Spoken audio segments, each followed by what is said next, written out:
Silicon valley की सबसे बड़ी टेक कंपनियां इस वक्त एक ऐसे भयंकर प्रॉब्लम में फंसी हैं जिसे वो दुनिया से छिपा रही हैं। ओपन एआई और गूगल के अरबों डॉलर के एआई मॉडल्स अचानक भाषा को समझने में बुरी तरह से फेल हो रहे हैं। और सबसे चौंकाने वाली बात यह है कि इस प्रॉब्लम का सलूशन किसी सुपर कंप्यूटर या मॉडल लैब में नहीं बल्कि 2500 साल पुरानी एक भारतीय किताब से निकला है। चैट जीपीटी और जेमिनी जैसे लार्ज लैंग्वेज मॉडल आज पूरी टेक इंडस्ट्री पर हावी हैं। दुनिया को लगता है कि ये मशीनें एकदम परफेक्ट है, लेकिन कंप्यूटर साइंटिस्ट के लिए इन मॉडल को बड़ा करना एक बहुत बड़ा सपना बनता जा रहा है। इसका मुख्य कारण है टोकनाइजेशन का फेलियर। आसान भाषा में समझे तो एआई मॉडल इंसानों की तरह सीधे पूरे शब्द को नहीं पढ़ते हैं।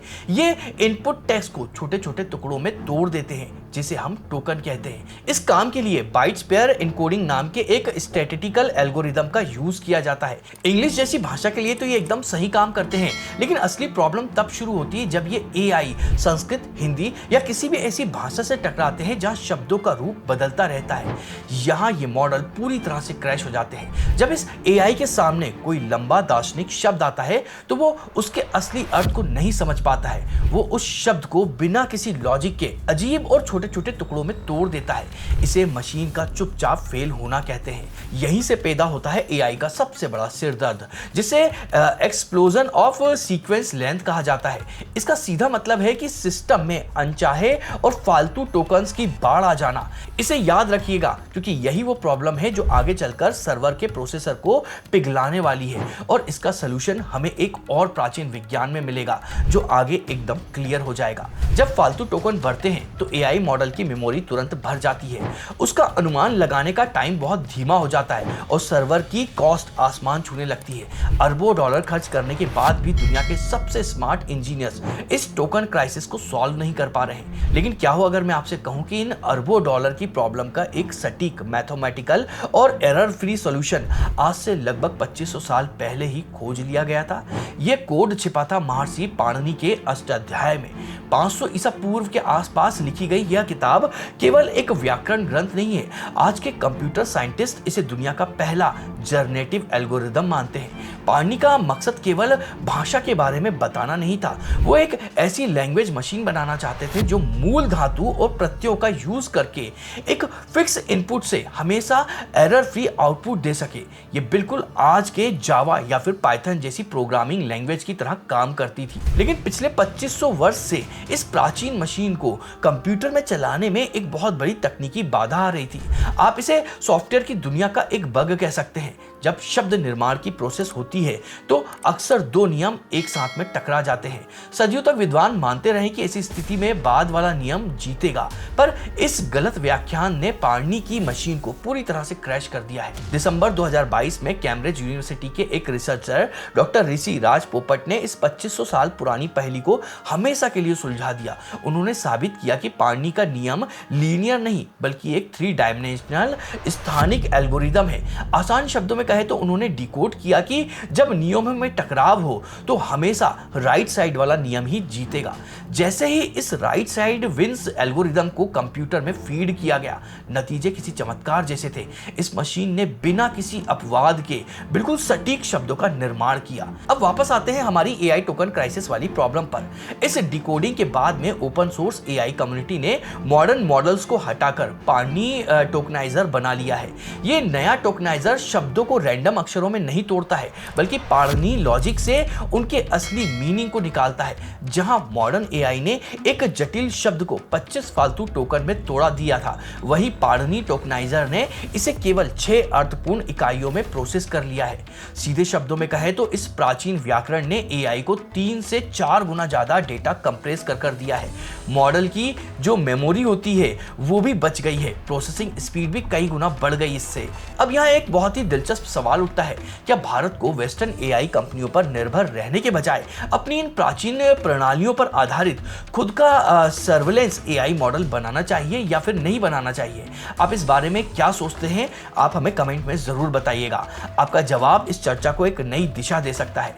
पाणिनि के फॉर्मूले ने एआई की भाषा को समझने का परफेक्ट सॉफ्टवेयर तो दे दिया, लेकिन कहानी यहाँ समाप्त नहीं होती है। मैंने आपको शुरुआत में याद रखने को कहा था कि कैसे टोकन क्राइसिस से एआई के सर्वर और हार्डवेयर ओवरहीट हो रहे हैं। इन भारी एआई मॉडल्स को चलाने वाले फिजिकल सिलिकॉन चिप्स इस भारी डेटा प्रोसेसिंग से सच में पिघल रहे हैं। उनकी बिजली की खपत आसमान छू रही है। अगर सॉफ्टवेयर की प्रॉब्लम एक ग्रामर बुक ने सॉल्व की, तो क्या हार्डवेयर का वो ओवरहीटिंग इशू भी किसी प्राचीन विज्ञान से सॉल्व हो सकता है? आप ये जानकर हैरान होंगे कि इन सिलिकॉन चिप्स को जो चीज सुपर चार्ज कर रही है वो कोई मॉडर्न डिजाइन नहीं है, बल्कि वो एक ऐसा विज्ञान है जिसे हम वैदिक गणित के नाम से जानते हैं। जहां पाणिनि ने सॉफ्टवेयर का नया आर्किटेक्चर दिया, वहीं वैदिक गणित मशीन लर्निंग मॉडल के हार्डवेयर के काम करने के तरीके को बदल रहा है। इमेज प्रोसेसिंग के लिए यूज होने वाले न्यूरल नेटवर्क लाखों मैट्रिक ऑपरेशन पर टिके हुए हैं। सिलिकॉन चिप्स में पारंपरिक गुणा करने वाले मतलब मल्टीप्लाई करने वाले सर्किट स्टेप्स बाय स्टेप्स काम करते रहते हैं। वो हर स्टेप्स के टुकड़े को जोड़ते हैं, फिर अगले स्टेप पर जाते हैं। इससे सिस्टम में एक बड़ी देरी आ जाती है जिसे लेटेंसी कहा जाता है और बिजली बहुत ज्यादा खर्च होती है। लेकिन 20वीं सदी की शुरुआत में प्राचीन वेदों से निकला गया वैदिक गणित इसका सीधा समाधान देता है। यहाँ हम केवल मन में कैलकुलेशन करने की बात नहीं कर रहे हैं, हम एल्गोरिदम को ऑप्टिमाइज करने की बात कर रहे हैं। सबसे बड़ा ब्रेक थ्रू आया है ऊर्ध्व त्रिज्याभ्याम सूत्र के यूज से। इस सूत्र का मतलब है वर्टिकल एंड क्रॉसवाइज। ये सूत्र टुकड़ों के एक के बाद एक जुड़ने का इंतजार नहीं करता है, ये पैरेलल प्रोसेसिंग की अनुमति देता है।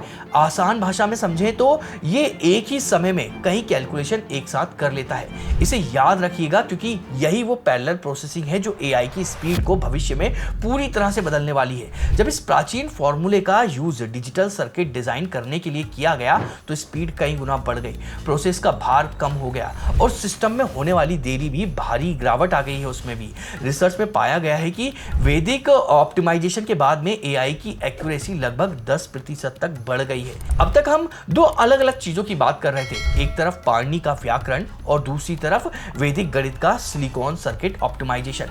लेकिन जब आप इन दोनों को एक साथ देखते हैं तो वो पल आता है जिसे computer scientist the ah movement कहते हैं।